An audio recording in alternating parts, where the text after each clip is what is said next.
Good evening, everyone. I am Lydia Oakes, Chair of the Annapolis Education Commission, and I'm calling our November 2021 meeting to order. Before moving on to roll call, I want to welcome once again our guest Corey McCall, who has an application pending to represent Ward 6. Okay, let's start by doing roll call so we can confirm we have a quorum of commission members. Ward 1, Brianna Griffin. Present. Ward 2, Jeff McChris.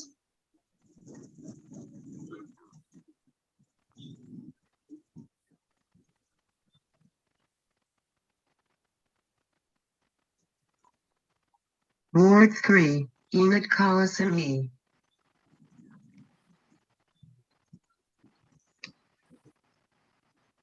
Ward 4, Kayla Golder.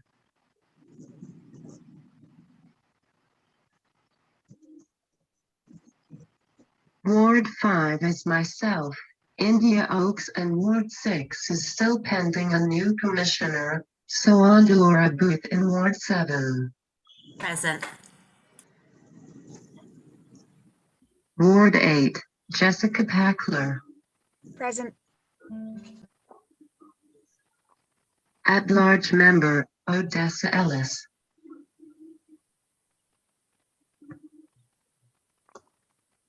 At-large member, Ken Starks. At-large member, Janet Norman. Present. At-large member, Grace Matthews. Present.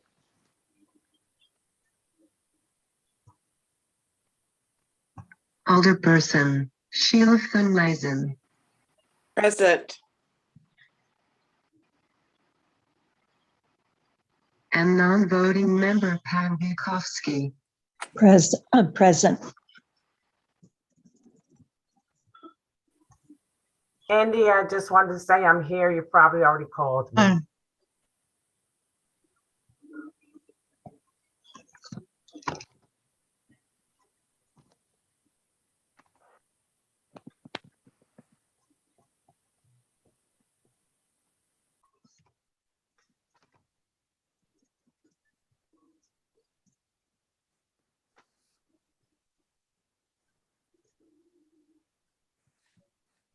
Moving to approval of the agenda. Are there any amendments?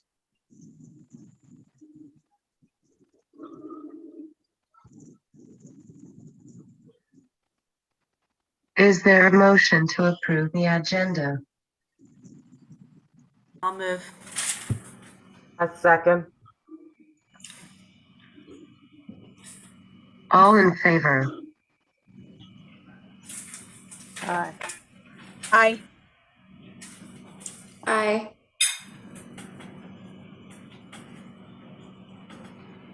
Aye. Any opposed?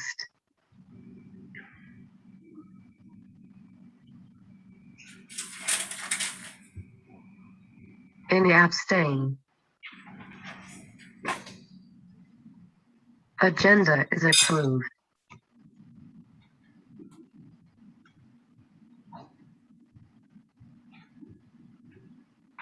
On to the October minutes. Is there a motion to approve the minutes? A motion to approve the October minutes. Second. All in favor? Aye. Aye.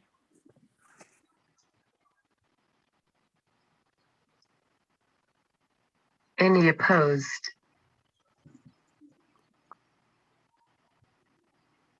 Any abstain? I abstain as I wasn't present for that meeting.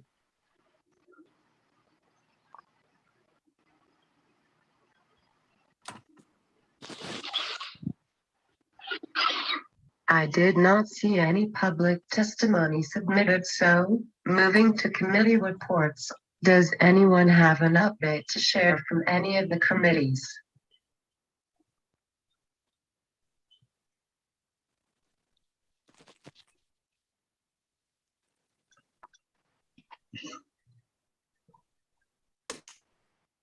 I just want to say that have been in conversation, have not set up the meeting yet for transportation to discuss the issues as we discussed. Sorry, I've had a crazy few weeks, but have been in discussion with a number of different people on different sides about this. I do want to make sure that if there's any city conversations that are occurring about this, Hillary, if you're aware of any meetings that are happening about the bus situation, it would be really helpful if the Education Commission Transportation Committee could be brought on board with those conversations, so we're not replicating and duplicating work or missing out on opportunities on any side.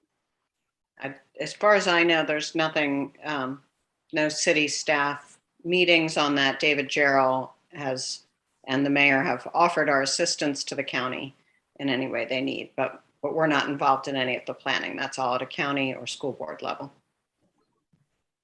I'd like to add, Go ahead, Ms. I think you're aware that we are providing 2 buses with the possibility of additional buses to cover at least 2 or 4 of the routes. We're using transportation buses, not transportation, Rex and Parks buses. So as it stands, there are 2 buses being used with the possibility of additional buses being used, but they're still negotiating the use of Do you know those what buses. routes? Do you know what routes those are? I was not aware I of do that. not. No, I do not. Okay. I was not aware of that either, especially at the high school level where kids are really having difficulty with major classes. I would love it if the Education Commission could be involved in those discussions and helping to steer those discussions that the city is undertaking. I'm sorry, just to clarify, I don't believe the city is offering to assist, but the discussions are happening in the county, not in the city. We are. But I mean, if the city is If the city's providing buses, providing buses, those are our city buses. Right. You were talking about discussions and meetings. The discussions and meetings are at a county level. The city has offered to assist and has assisted in a number of ways, but we're not the decision makers. The county are the decision makers in this. Sure. I've been involved previously when issues were up with Crystal Spring Farm and we met with Councilman Bauer and city planning director and other people. And I was there representing school interests that they had not considered as much. So even if we're at the table would be helpful in those discussions. do you know, Hillary, which buses the city is providing and which routes? I mean, which routes the bus city is providing buses on? I do not. Okay, because I mean, let's be honest here. We are now through the first quarter of school. We are First a marking quarter period. of the way, first marking period. Mhm. And we are pretty much in exactly the same situation that we were the second week of school. And I understand that there's a bus driver shortage, but at some point we have to stop saying there's a bus driver. We can't just wait until bus drivers get hired. These are, I mean, we have 5 to 6 routes every single day at Annapolis High School that aren't being serviced. These are parents that are missing work. These are kids that are missing school. These are families that are getting disjointed and disrupted every single day. We can't just say we're going to wait until we hire some bus people. We have to come up with actionable solutions that get our kids to school on a daily basis because this isn't working. It's an untenable situation. I heard from a parent who's a nurse. She has to be at school every morning. I mean, she has to be at work every morning at 6 o'clock. So she either has to choose between seeing her patients or getting her kids to school. That's not a choice that any family should have to take. And she's fortunate enough that she can make that choice. But a lot of our families cannot make that choice. And, you know, it's not like our school is easily accessible. Our high school isn't in downtown Annapolis. It's not walkable. It's not bike rideable for 98% of the students who attend there. And, you know, these are our students. This is our city. These are our students. It may be a county school system, but it's our people and the people that we represent as the commissioners that are not getting to school on a daily basis, every single day. Mhm. I agree. May I suggest, Hillary, if you would make City Manager Gerald aware of the interest? I suspect he, along with the city attorney, is in the discussions with the superintendent and their legal department. So would you simply pass on to him the interest of the commissioners in being kept abreast of those discussions? I sure will. Thank you.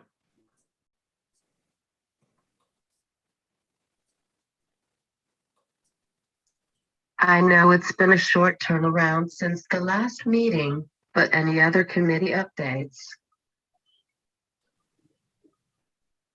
If anybody else has one, you can dive in. Otherwise, I wanted to report from the, trying to pull up the Annapolis High School PTSA page that I keep promoting. Our signature coordinator, Becky Burr-Hogan, keeps posting great opportunities for, there's an opportunity for diesel mechanic training that is entirely free, a free apprenticeship training program that I would love to get the word spread to more students.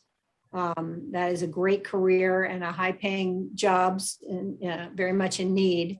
And if we could get that apprenticeship to the kids who need it and would do great things for us, I'd like to have more people know about it.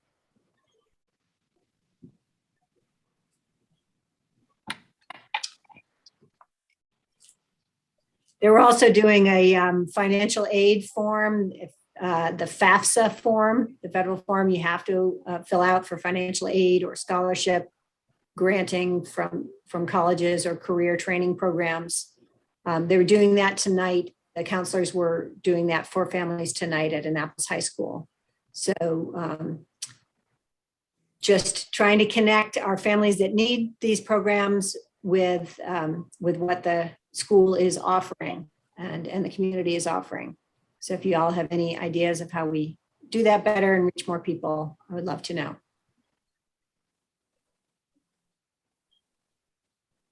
Thank you.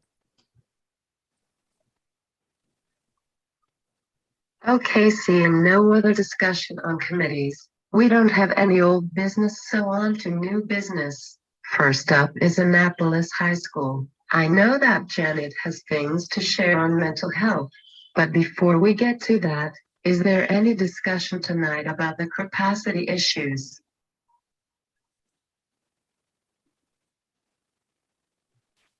I just wanted to say that a young lady, I was talking to a young lady, and we had talked with Kayla, who had seemed to think that there was a lot of problem at Annapolis High when there was Panther Days or special occasions. But this young lady talked about how bad it was in the hallways between classes, going to lunch and at other times. Now, and I don't understand how the capacity at a school, I know it's over the 100% capacity, I think it's 104 at Annapolis High, but 4% should not be where she's talking about the hallways literally being side by side walking. Something has to be done. I don't know what the answer is to it because the students that go there have to go there. I thought it wouldn't be so bad because some of the students do go to South County CAT and some go here and some go there, but evidently it's bad. What can be done? It needs to be addressed. I was told the other day that they had a fire drill and it took them forever to get out of that building on a fire drill. Now, to me, that sounds pretty dangerous. I don't know. And the fire marshals were over there again last week because I go over there once a week and drop off some goods for my Black History Club. And I saw the fire marshals there again. Now, why they were there, it may have been a routine visit. I'm not sure. But someone did tell me how long it took for them to get out of the building for a fire drill. So, I mean, you're hearing these different things. I'm not saying that it's true or there's a problem, but you're hearing about it. And should we be, the canary in the mine, at least, talk about it or discuss it or do something? Because if something happens, then we don't want to say that it was, that we just ignored it. I would agree, Odessa. I think, one of the things that we need to look down the line at is that we're anticipated to be at 130% in less than 10 years at the high school. And we aren't anywhere on the MGT list of renovations or additions or anything. So I really feel like this is when, now before we get to 130% is when we really need to start advocating. The reason Severna Park got, expansions, the reason that Crofton got a new high school is because of the community advocating for what the school needs. Annapolis High School needs more space. And, there's just no way around that. The population of our city is increasing, and, and we are what we are as a city and as a community. And so we need a bigger school building. And so anyway, I think, we need more space for our students to attend class. And so we need to, start advocating that, figure out why we're so far down the MGT list, and if there's going to be another survey in the near future, and, what the school system is planning to do. Right now, the only thing the school system, and this is from 2015, I think was the MGT list, is about having Mills parole kids attend South River High School, which I don't think that that's really a feasible concept either. So, we really do need to start having this discussion. Is this something that's ever been brought up at the PTA meeting, the PT? I mean, I think it should start with the parents who have students there, who, to me, it sounds like it's a safety issue.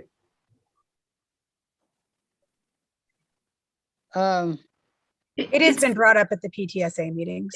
It has, but the parents who have students there are so intensely in the thick of trying to get their students through the utterly complex experience of high school sufficiently that they're not always, because the capacity issue is after them. So unless they have someone who's far behind also coming up, it's a citywide issue. It's not the parent that is there right now this year, graduating as a junior or senior next year.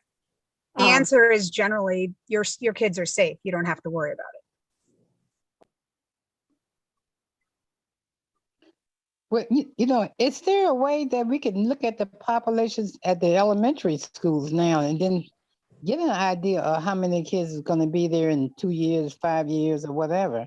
They have that all projected. That's all projected, each class cohort population size. I think Jess just said that it's already going up to 110 next year.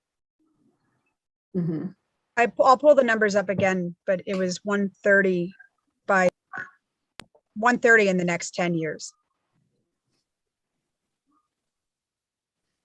130% capacity, over capacity. And it may be, a big, larger than that in less than 10 years. Right. Because the population is really growing. We have been growing each, if you look at the MGT, if you followed it for the past like 10 years or whatever, the Annapolis High School population has consistently grown faster than it was projected to grow, which in some ways is sort of because the programs are good, and parents want to send their kids, parents who have, maybe were on the fence before about sending their kids to public or private or choosing public, which, is a credit to the school, but is also contributing to our overcrowding issues. What about the staff? Can the staff talk about it as a safety issue? I mean, we could go to I know because it's all about money, basically. I know it's about waiting, getting on the list. But what can be done in the meantime? Who do you appeal to? I mean, because that getting on the list seems like it's going to be a years long thing. I guess we need to check with the registrar and see how can we invite the registrar to a meeting and find out just exactly how fast it's growing before, beyond the projection that we have. Well, Jess already has that. She has it 10 years from now, Lily. So we know the numbers. It's going to get worse. Where do you channel is what I'm asking. Where do you channel the issue of safety, the issue of getting us on on the list, for improvement or? I think it's also channeling it to the county executive and county council, but also our state delegation. If I remember, correct me, and Pam or anyone else who knows this can verify that if I have my information right.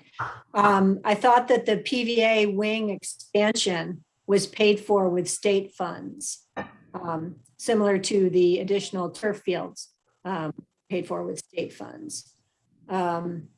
So whether, we need expansion of the expansion, or what kind of structural relief we need for Annapolis High School, start being advocated and planned now. Yeah, it has to start now. Maybe one of the steps would be to invite, whether it's Alex Shaknovich or whomever who has a handle on those projections, as well as to find out what the plan is. Surely the school board is not going to promote having a school that's at 30% over capacity. And so surely they must be looking at how to address that. And whether we might like it or not, one of those proposals will be to reduce the number of programs that are offered at the high school and send the kids that are home-based elsewhere back to their home schools. So the only issue with that is that we also send kids out. So the net, I had gotten the numbers a couple of years ago, That is and the only net, 284. I think it was less than that. I think that ended up being it was around 100 kids when you took all the kids that were going out to the STEM program and up to Broadneck, and then to some of the other issues. So one of the possibilities, though, that had come up is that because of the opening of Crofton High School, which took kids out of South River, there was more space at South River, and South River itself was limited because of the middle school capacity. So they can't funnel more kids down to South River and put it into that cluster because there's no room in the feeder system. So one thing we could advocate for was to increase the number of seats in the STEM program, which always has a waiting list. And a lot of kids from our cluster are applying to go down there, which would balance out. So we'd have the same number of kids in as the same number of kids out, and would be a wash. So that is one thing we could advocate for. We could ask to see if we could get more, have the county create add seats in STEM, and possibly, as we've done in the past, give priority to kids in overcrowded clusters. So kids that were coming from overcrowded schools, for example, got a priority in the lottery when Monarch opened to try to relieve overcrowding on those schools. So we could conceivably approach the Board of Ed about that. Although Laura, am I on mute? Can you hear me? What's up? Oh, now you're muted. Okay. But that's not going to achieve the number that we need. So if they open 100 more slots in staff. Right. It would be a Band-Aid at best. Yeah. It's a Band-Aid. They need a much larger capacity. And I would really hesitate to say, oh, we want to get rid of the magnet programs, because it's not just the number of empty seats in the school building that is relevant. having magnet programs there and drawing families in for these magnet programs causes them to offer a better selection and some other classes that might not be offered. So if we pulled all the magnet programs out, if we said we're going to send IB away, families that are in IB that are also taking, like students in IB also take advanced placement classes. If the demand for that goes away, then we're reducing opportunities for the students in our cluster. So the kids that are in our cluster may not have an opportunity to take the advanced placement classes that might get them some college credit or help them to apply to get into the colleges. So I would caution that we don't want to, yes, we're overcrowded, but at the same time, we don't want to monkey kind of with the success that the school is having right now, which is that they have a pretty good, I mean, the parents that are pulling their kids out of private schools are doing so because we have this really, really good collection of classes, which benefit students in our cluster who don't have the means to attend a private school. And a large number of those students, sorry, Laura, I just want to say a large number of those people are coming from the district, right? They're people that went to Within private Annapolis. school in Annapolis cluster and are coming back. And I mean, I certainly, as a parent of an IB student and as, you know, a friend of parents of people in the other programs at Annapolis High School, would not want to see us get rid of those programs. And, you know, that's what would happen if we said we didn't. Right. And we did bringing, because you can't have a magnet program that doesn't bring in other people. That's not how. I think it's And we against don't. the law. We don't want to lose, like, we don't want to say to kids at Annapolis High, okay, well, great, you live in the Annapolis cluster, you can't afford private school, so you're not going to get any AP classes, sorry. You know, because your school doesn't have enough demand, or, you know, there aren't enough kids to justify, they have to have enough seats, for example, to run, you know, AP World History, you have to be able to put 30 kids in a seat to run that class. So if we say, oh, well, all the IB kids and all, you know, are going to go off somewhere else, then we only have 6 kids that, you know, in our cluster maybe who register for a class, and then we tell them, and we already have a few classes that have been like that, you know, that haven't run. Economics has been one that over the years that we've been fighting. And I don't want to see us lose ground as a parent who's advocated for things like AP Computer Science and things and AP Economics. I don't want to see us losing AP classes, because those are a huge benefit to the kids in our cluster who can't afford to go to St. Mary's or wherever to get their AP classes. Okay. You know, but it's my understanding that they only accept for IB. I don't know about the AP classes, but for IB, they only accept 75 students per grade, right? Every year. 100. That's my understanding, that 75 students in the 9th grade are accepted for IB. So Yeah, that wouldn't even affect the IB program. If they limit it, you can't limit magnet programs to a cluster. That's the whole point of magnet programs. So if they said we're only going to open the IB program to Annapolis High School, they would have to move the IB program to another school, right? That you can't limit a magnet program to just one cluster. You couldn't say we're only going to take Annapolis cluster students in the IB program. Anyway, you couldn't do that. But you know, what I'm saying is that I don't see how 75 students per grade is going to cause such a big difference as far as being overcrowded. Right. It's not. It's not. population growth. That's the problem. Yeah. Right, exactly. So the IB program shouldn't be an issue. No, as the far as I'm magnets concerned. are a red herring on that. Yeah, and the benefits outweigh so we send kids out to other programs and kids come in. So it's not entirely a wash, but it's close. And it elevates the class offerings for all the students in our cluster, including those who can't afford to go elsewhere. Or don't want to go elsewhere. Or don't want to go to private school, which now or just can't afford a private school because they're pricey.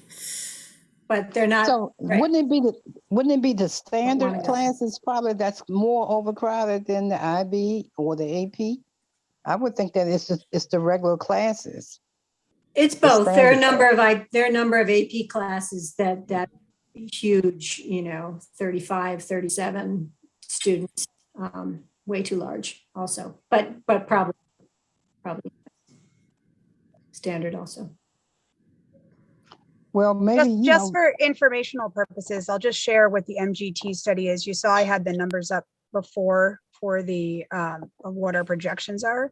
This is the MGT study, and they do it in phases. So phase 1 through 3, Annapolis High School shows up towards the bottom of phase one, and the 2024-25 projection at that time in 2015 was 127%. District long-term to not receive students from Mills Pearl and Naval Station. This was the suggestion from the MGT. The Naval Station students have been moved. Mills Pearl students have not been moved. In phase 1A, there is nothing for Annapolis High School. In phase 2, Annapolis High School comes all the way down here, and there's 30,000, but it doesn't identify. And then, sorry, that's into phase 3. So phase 2, there's nothing. And then in phase 3, Annapolis High School is way down here, you know, it's just at the bottom, basically, when it comes to the need. And $30,000, which, I mean, $30 million, sorry, $30 million. But again, it doesn't explain what that is and what the plan is. So, you know, I think that's really, and there's a lot of high schools ahead of us before we even get to Annapolis High School. So I think this is something, and I understand, Enid, what you're saying about wanting to get the PTSA involved and everything, but I also think that that's our job as the Education Commission. That's what we're here for, right? We're here to work to advocate and to not necessarily push it on to other people, but to really maybe start the advocacy and be that group. I don't think I was talking about pushing it on anybody, Jess. What I'm saying is we have Joanne that we can talk to. Maybe India can talk to Joanne. And then we go through with the PTA, we go talk about the safety issue during the fire drill. Are we meeting the safety times? I'm not talking about us giving the work to somebody else. I'm trying to think of ways that we can get this information out so that together we can all get it done. Should we maybe invite them? Maybe we invite them then to one of our meetings and start the conversation here. That might be a good way of, sorry, I didn't mean to say push it off, but I think that maybe that Invite who? Invite who? The various interested parties, but invite the president of the PTSA, you know, anyone who's interested in this issue and have a discussion, or maybe we have, you know, we've done in the past where we've had an open discussion that wasn't our monthly meeting, you know, to start. I think we need to get the decision makers involved and reach them, because many in the cluster already know the situation and the interested parties do, but it's convincing the decision makers that this is urgent rather than long. India, don't you kind of send Joanne some information from our meetings? I know she gets the minutes. So can maybe when we send her the minutes or something, you know, say that we would like to put special emphasis on our concerns about Annapolis High, and then, as Sheila said, get what's his name to come maybe talk to him. What's his name, Sheila? I thought I wrote it down, but I don't know. Alex Right. is the person. Right, I think that's. But it'd probably be the facilities planning people, Scott Schuler, if he's still there, or did he retire? Alex is the assistant to the superintendent who will have the answers for us. I mean, you can invite anybody that you want. And it might be appropriate to invite the president of the PTA to the same meeting, so everybody can hear the same information. I think the more squeaks we put on the wheel, the maybe we'll get some you know, response. Definitely. And I do agree about having community advocacy, and we should be making the parents in elementary schools aware of this issue, since they are already more likely to advocate at this time. So we need to say advocating for your current school is not going to be the final solution for ensuring the safest school for your kids.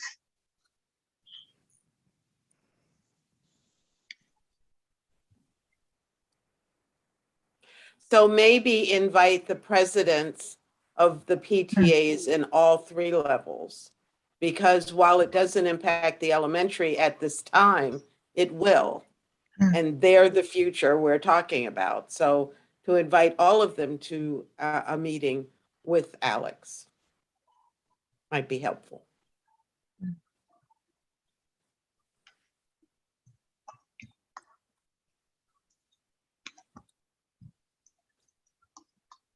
I think we should probably also invite Maisha Gillens, because equity does play a huge role in this, given our population.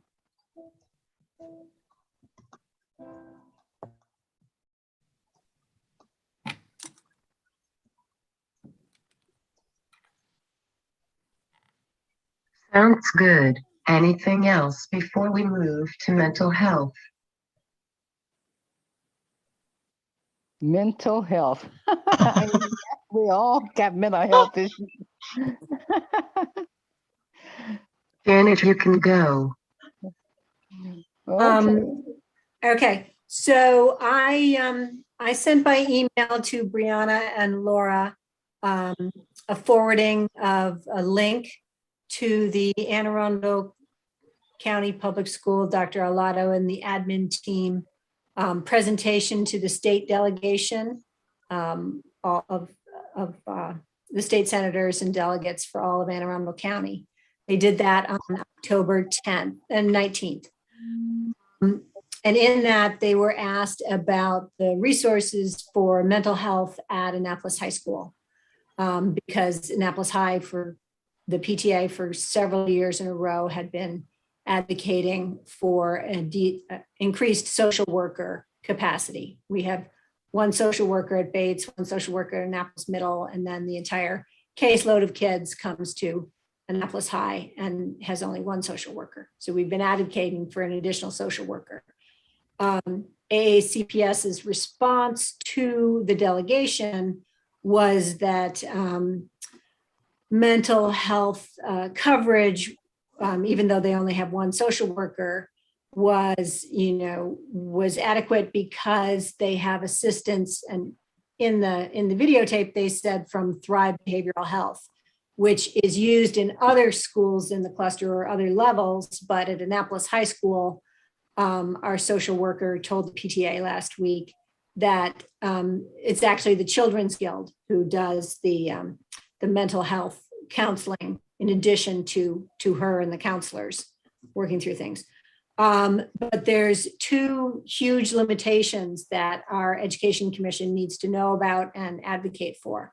So the Children's Guild will provide mental health counseling services only to those on medical assistance. So if you are uninsured, you cannot get services through them. If you have your own private insurance, you cannot get services through them, and you have to go and try and track down a therapist on your own who is, at this time, they're really overbooked. It's very difficult to get your kids in to see a therapist in a timely fashion. So yes, they are seeing some kids on medical assistance, but the other two big groups within our 2,200 student population of the school are not being covered. And they would be eligible if we instead had an AACPS employee that was an additional social worker. The AACPS employee would not have to see whether the child had, what kind of insurance the child had. So this is a huge problem that we need to communicate and rectify for our school system. We need to advocate for the additional resources, but we also need, instead of writing off this entire year's worth of kids, we need to fix and expand that access problem now. Our social worker at Annapolis High, Carrie, is it Mueller? Sounded phenomenal. She explained a lot of the restorative justice processes she was doing with students, but they're very time intensive. So she and each student's counselor go through this program, and she said, it can take 4 or 5 hours for one quarrel that prevents a fight, where things had bubbled up into a fight, which we don't want 17 police officers having to respond to Annapolis High when we could prevent these things with adequate social worker and counselor capacity, but we don't have that. So we need to do something different to advocate and make sure that happens. If anybody on here has some suggestions, I would love to hear them.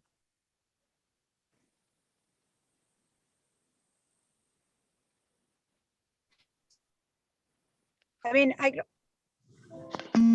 I guess part of the thing is it's frustrating, right? I mean, it's really frustrating because the need is there, but when we try to get the need acknowledged, it's ignored from the top, and I'm not sure how or why. And I don't know exactly what to do because you can only beat against a brick wall so many times. Right. So I'll send around a link for like when I think the presentation by Dr. Arlotto and the admin leaders went on for maybe an hour and a half or so, but I'll send a link to the time period in which they answered that question.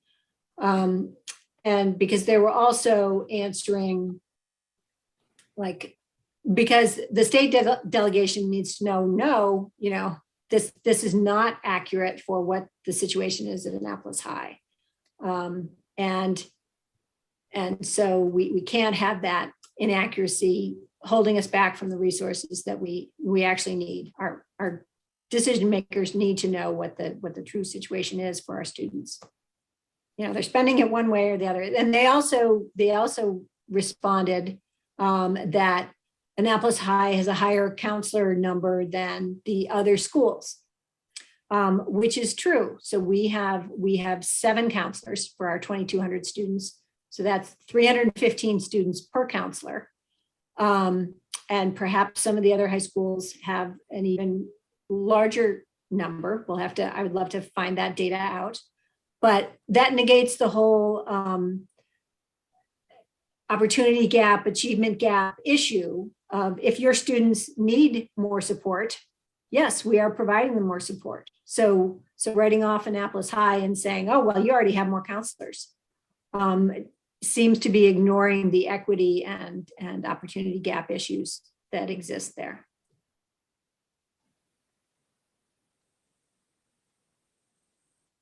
Well, no. I think, it's good that we have, these counselors and the children's skill and everything at the school. So I guess we just have to continue to support them and try to do the best we can. Mm-hmm. But I would like this commission to advocate for an additional social worker position at Annapolis High School. I mean, we have the community services group within the city, the new department. Is that something? What is that? I don't know anything about that. Well, I see Alderman Gay joining us. Maybe he can speak to it. Actually, I'll speak to it since I sponsored and helped to fund the position. We have 1 social worker in the city. There is a great need, and we are in the process of creating a department of social community caring is what we call it. We have 2 people in that department right now, one MSW, master's level social worker, and the other is an assistant to our social worker. It is my hope and plan to add additional certified social workers to that department. The work is already overwhelming for both of the people in that quasi department. And there is a tremendous need, as you all could attest to, I'm sure, a tremendous need in the city for social services. And so, yes, we are in the process of creating a department. There are 2 people and they are already overwhelmed. Mm-hmm. Mm-hmm. And Sheila, isn't there a conflict resolution that's also working with the kids in the community? I suspect, and I don't know this for sure, there is a county conflict resolution agency department, and they are called in as needed by the principals of the school. I don't know what frequency or what level the incidents have to rise to take it out of the hands of counselors and to put it in the hands of conflict resolution. We could find that out from, any one of the principals, I'm sure. And, Darius Stanton, you familiar with him, right? Oh, yeah. Okay, well, he's supposed to be trying to organize that partnership.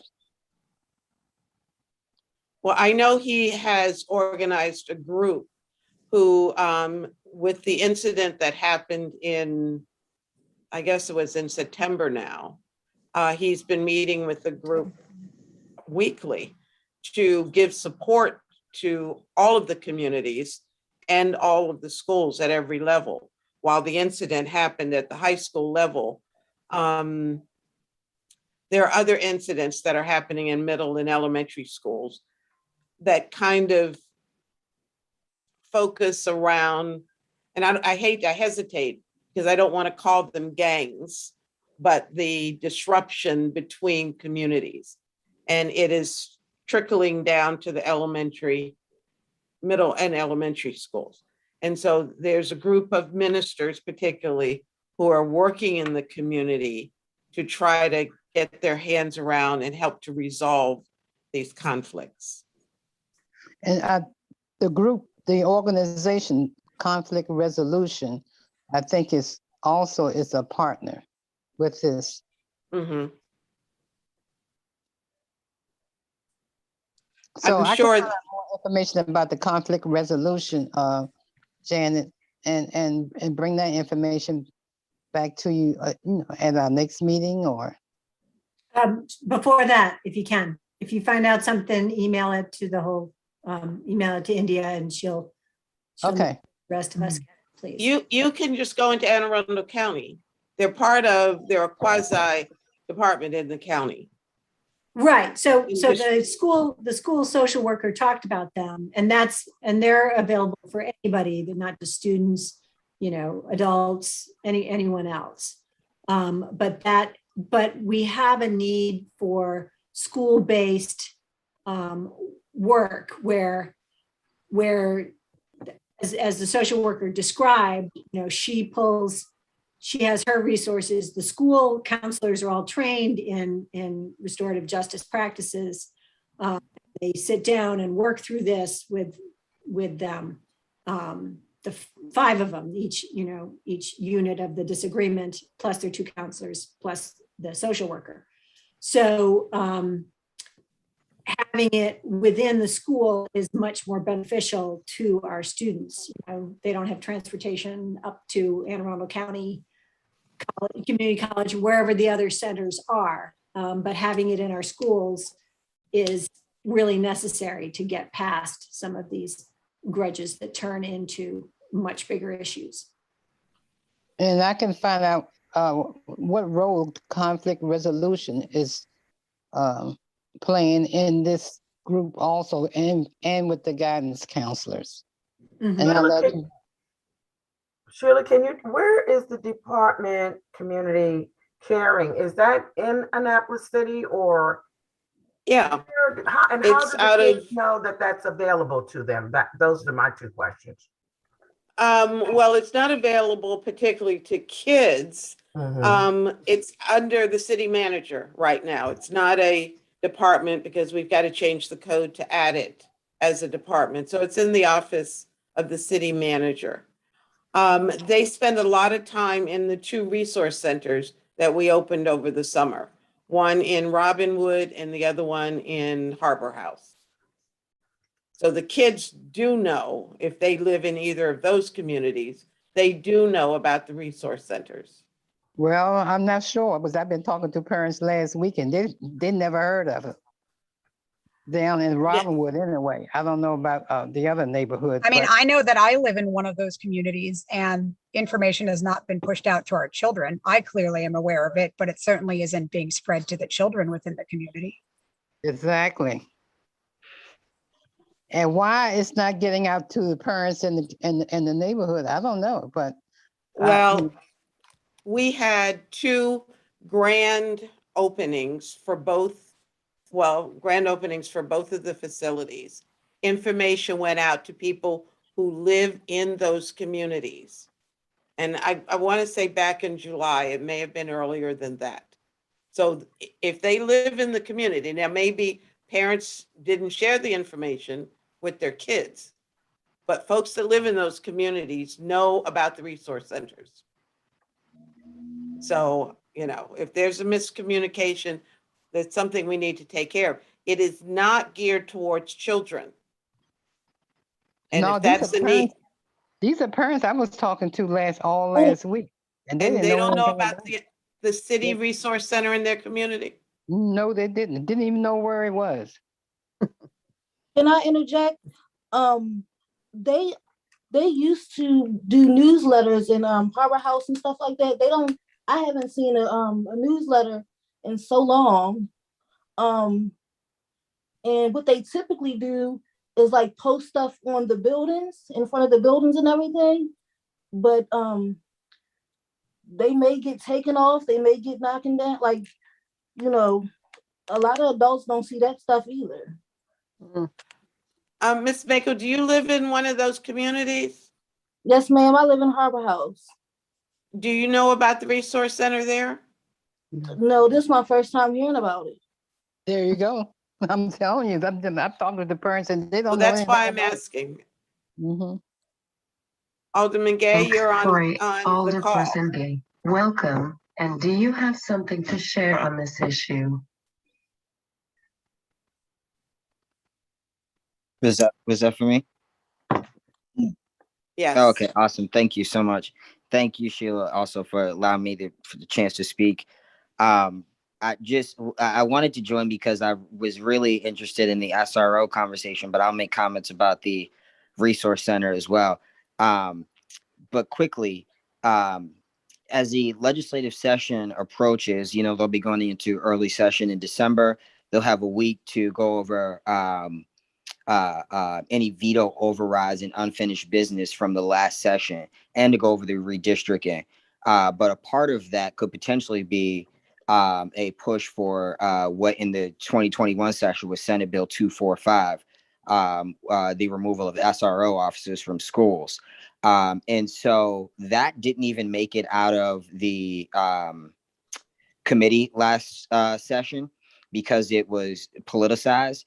But the angle and approach that is being taken this year, and in my actual full-time job, we're actually working on a planning group with this for school resource officers, is similar to what you all were speaking about, is not so much as removal of the SRO officer, but an investment into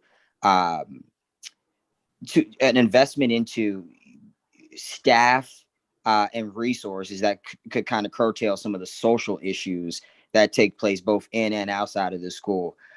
So just a huge push for funding the mental health officers within the institution, guidance, etc. And so that is something that the Annapolis Education Commission could probably really advocate for in the Annapolis cluster.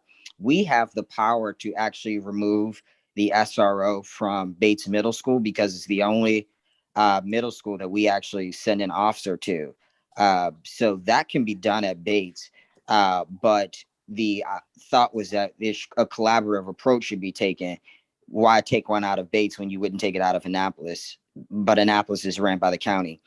So that was the issue there, but it's definitely something where I feel like you all could have a voice and kind of guide us as a council in the direction that you see fit for us to, be vocal about. And then secondly, I think, yes, the resource centers need to be advertised more. That's something me and my colleagues have talked about. I think we did a good job at getting the resource centers prepared, and particularly it was rolled out in 2021 right at the height of COVID. And so, it was hit and miss with constituents. Where we need to follow up with, though, and my colleague from Ward 8 agrees, is that we have to make investments that would draw people to those resource centers. And particularly in we got to have, laptops or computers available so that if you want to go in and fill out a job application, or if you want to go in and apply for a trade program, you could do that. Right now, as Sheila mentioned, the staffing isn't there to do those things. And so it comes down to a budget issue, which again, I think, the more vocal we can be behind these issues, the more likely it is to be passed, or we are to allocate funding for it in the budget. To get the necessary staffing, to go in and update the community center with the necessary technological updates so that people can go in and fax and print or do whatever you need to handle your business. You know, right now it is a good center. There is an opportunity for partnerships with nonprofits. We're working hard to get a Rundle Lodge in there on a bi-weekly basis for individual appointments. And so I think we rolled it out because it was necessary. Now it's just putting the right pieces in the office. And that boils down to funding, again, which will be interesting in this next budget cycle. Alderman Gay, I was under the impression that there was a community-wide notification about the opening of the resource centers. Both of them, I guess, sit in your ward. I'm shocked to hear that everyone is not aware. Yes, so we go ahead.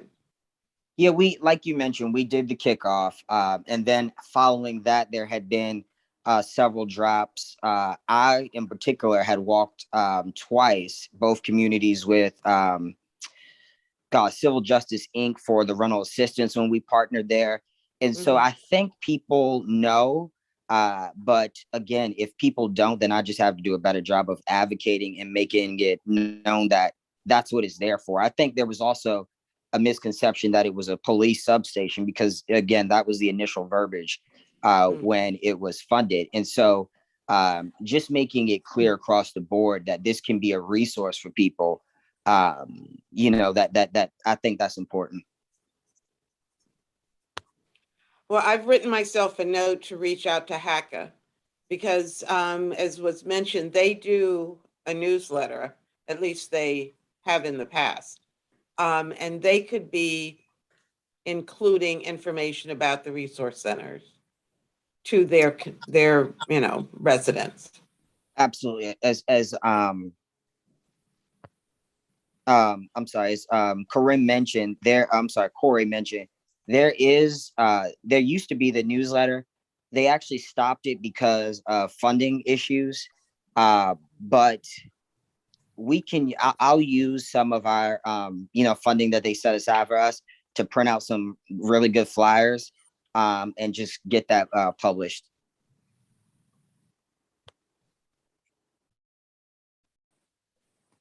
Many thanks, Alderman Gay and Alderperson Finlayson. Anything else on Annapolis High School before we move forward on the agenda? I just hope that we could get it into this budget cycle for a request to the Board of Ed that the Annapolis Education Commission supports the need for an additional social worker at Annapolis High School. Do we need a formal motion for that? Any discussion before I make a motion? If we're going to make a motion, I would think we'd want to make that motion to say that we support the funding for, not the idea of, but actually the funding for an additional social worker for the Annapolis feeder system, or, Annapolis High if it's just the high school. That's an excellent point.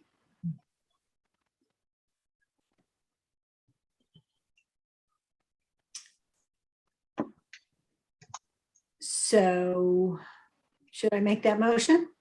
Go ahead, Janet. Okay.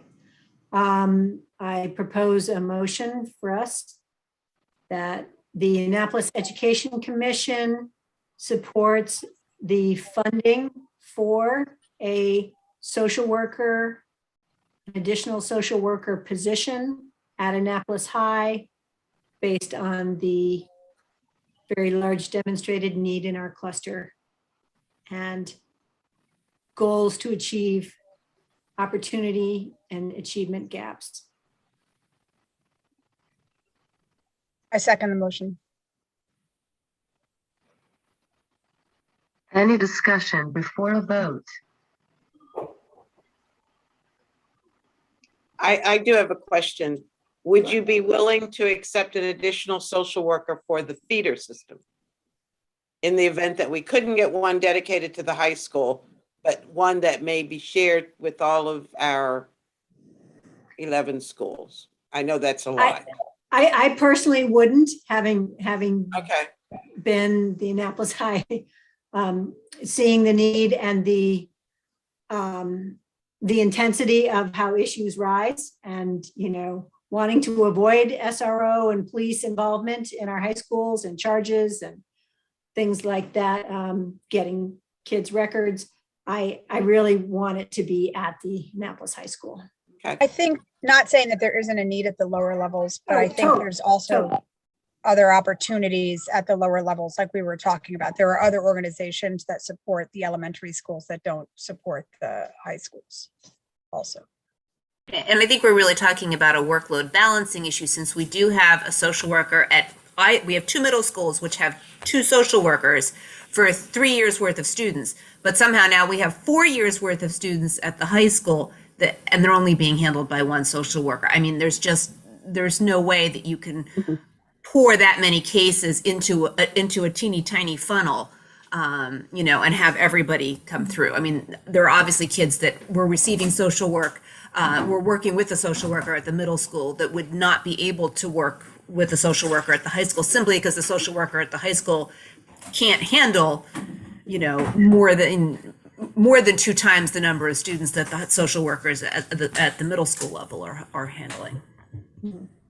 I think that same argument could be made for guidance counselors. But guidance counselors have a different, you know, a different role nowadays than the social worker. I mean, they're so tracked on having to run Naviance and recommendations and course scheduling that gets incredibly complex at our magnet system with 5 or 6 magnets. And so they have less and less time for actual guidance of mental health issues versus a dedicated social worker. I mean, ideally, we need both. We need more guidance counselors and we need more social workers, but, you know, for the purposes of this motion. Right. I feel like they would not I'm be receptive to giving us more guidance counselors, since we have more than other high schools, as they repeatedly tell us. But we hear the motion again, please. I didn't get the last part. It got kind of long at the end. Yeah. Can you read me what you have in it? I wrote it. Is I wrote it anybody down. ready? Okay, Brianna, you're amazing. I said, we moved that the Annapolis Education Commission supports the funding for an additional social worker position at Annapolis High based on the very large demonstrated need in our cluster and goals to close opportunity and achievement gaps. Yes, Does that sound right? that does. Thank you. You can't leave us, Brianna. Never. I think you'll be okay. Whoever's been doing minutes when I'm gone has done just fine. That was me, and no. Okay, so we have a motion on the floor. We've had some discussion. Okay, all in favor? Aye. Aye. Can we raise our hands? Aye. No, who's counting? Any opposed? Jeff, are you able to hear us? Jeff is driving. Yeah. See that? If you I have think a he's saying aye. It looks like his mouth is saying aye. thumbs up or a thumbs down. Any Thumbs up. abstain? Thumbs up. Thumbs up. Okay. Thumbs up. Thank you, Jeff. Drive safely. Go safely. Thank you. Okay, motion passes. Thank you all. Moving to finding a replacement for our secretary position. Is anyone interested in stepping into the wonderful role Brianna has done in these recent years?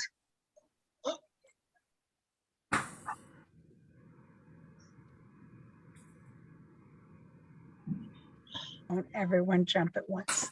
Right, she set the bar too high. I'm sorry.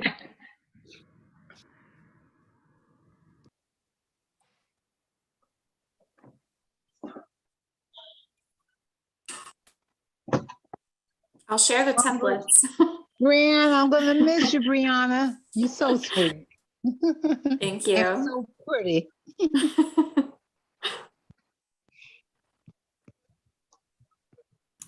And since this is your last meeting, I just want to say thank you so much. You have done a phenomenal job. You will be missed very, very much around here. And we wish you all the best and congratulations and good luck. Thank you. I appreciate that.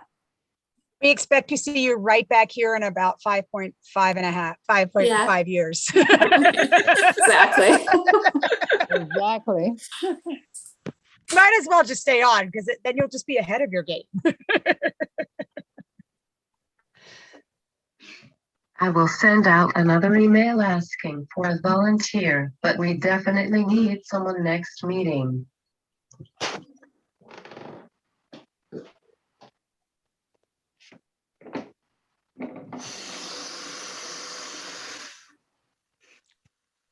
Anything else before we end the meeting?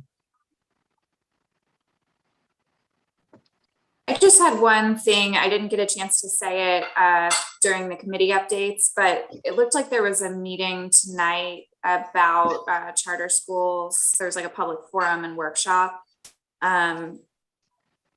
with specifically from the Anne Arundel County Board of Ed. So it's on YouTube. I plan to watch it later, but specifically anyone that's sitting on that subcommittee for charter schools, I think it'd be interesting to watch, specifically a public forum to see what discussion is going on in the community about it right now.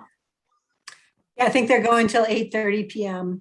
I didn't realize there was a charter school bent to any of the what people submitted or topics or something. Oh, they might be separate. Yeah, I was going to say there was a earlier charter school workshop and public forum, which I think is separate from the general public forum. Oh, okay. Thanks for clarifying. Yeah, they're separate links on YouTube. I just had a question about something Alderman Gay said. He said that the SRO talked about the removal, but it didn't make it out of the committee. Isn't that something that we always fought for? Yeah. I mean, why does it have to be one or the other? Does it have to be, you know, a social worker come in and the SRO go out? I mean, can it? And we currently do not have an SRO at Bates. That has been the subject of discussion. So I'm not exactly sure if he meant that going forward they would not put money, rather than saying they were removing one because there isn't one there now. Maybe that there isn't going to be money to put one, to add one in the future. Although we have, I think, requested that in the past. Oh, I thought he said Annapolis Middle. Is there one at Annapolis Middle? There is Yes, one there's in someone from the Annapolis. county. Right. I thought he meant Annapolis Middle because I know Bates hasn't had one for many years, but Right. I mean, do we want that removal? I think that's a conversation. I mean, we've always advocated for trying to get an SRO at Right. Bates because, you know, I know there are nationwide, there are issues with SROs and, you know, that there are some individual issues, but I mean, there are some nationwide conversations going on, but I think that when it comes to our school system, we have to listen to our students and our families and figure out what they want so we can advocate for what they want. Right. Okay. Enid, I could be wrong, but I think the legislators were having a discussion about SROs statewide and impacting all 24 school districts. And I think that's what did not get out of committee. I think that's what he's referring to. There were 3 bills last legislative session to restrict the actions of SROs, to protect kids from the unnecessary punishments and physical abuse. None of the bills would fully remake them. Thank you.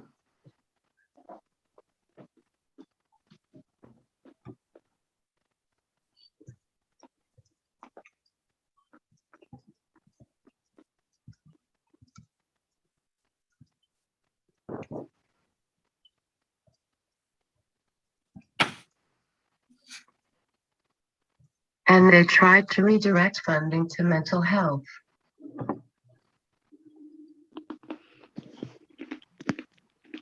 I just want to say before if we could get, I would appreciate it if all of the commissioners could reach out to your boards and, back to the transportation discussion and try to get some information from the families who are being affected by this about how they're being affected, whether they are or not being affected. I think that, getting a clear picture of how this situation is affecting the Annapolis cluster is really important. We are obviously the most affected cluster with the whole transportation debacle.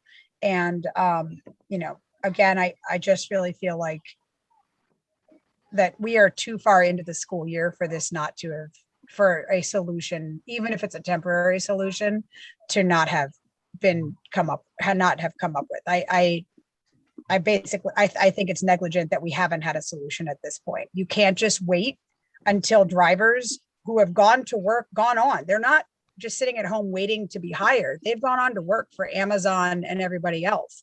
They're not, it's not like there's this pool of drivers sitting on couches at home waiting for payroll increases so they can come back.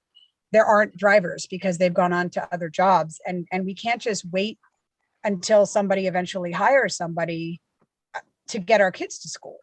That's just not an option. And so I think it would be really helpful if all the commissioners could, make this a priority, because at the very least, getting our kids to school is a really important function and necessity. I agree, Jess. Agreed. Yeah. After all the other things that we talk about doesn't happen. I mean, kids need to be in the buildings to have the benefit of a guidance counselor or a social worker or all the other supports in addition to getting an education. If we can't get them through the front door, all the other stuff is not going to happen either. And get them safely home at the end of the day. Any final thoughts or announcements? I just want to announce that Franklin Toys, on a happy note, Franklin Toys is having their annual school fundraiser. So if you want to get your holiday shopping done early this week, if you go to Franklin Toys this week from today until Friday, I think it's both the Severna Park and the Annapolis one that's at Festival at Riva. If you mention a school, you will get 10% off your purchases, excluding Legos, because Legos are Legos, but you'll get 10% off of your purchases, and an additional 10% will go to the school of your choice. So Annapolis Middle is one of them. I know there are other schools. I think, did I see Bait or West? I don't know. I know that there are other schools in the Annapolis cluster, and they have a list at both of the stores. So get your shopping done early for the holidays or for birthdays or whatever, and support Franklin Toys, our only really local toy store, and our schools and yourself, because you get 10% off, we get 10%, everybody wins. Thanks, Jess. I also wanted to mention that that if you saw recently, the Cash for Schools program gave out their check donations to all of our schools in the Annapolis cluster. That was KB, True Value Hardware, Bay Ridge Wine and Spirits, Soul Restaurant, and who else went in with them? Another business partner went in with them. So like Annapolis High got a combination of, they matched all the donations at the register from customers. So Annapolis High alone got over $3,000 from that program, which went to the principal for their discretionary use of what the school needed. And that was very, very great business practices that we love to see replicated throughout the cluster. Lido Pizza was the fourth. Lido Pizza, yes. You're making me hungry. Thank you. So thank you. And thank you to anybody watching from our local businesses. Thank you for your support of our schools. We appreciate that tremendously. And the hundreds of parents who contributed each time they shopped locally. Exactly. They gave away this year $30,000, $30,151. And in the total that they've given away is $95,113. So that's a huge huge amount for all of our schools, and we really appreciate it.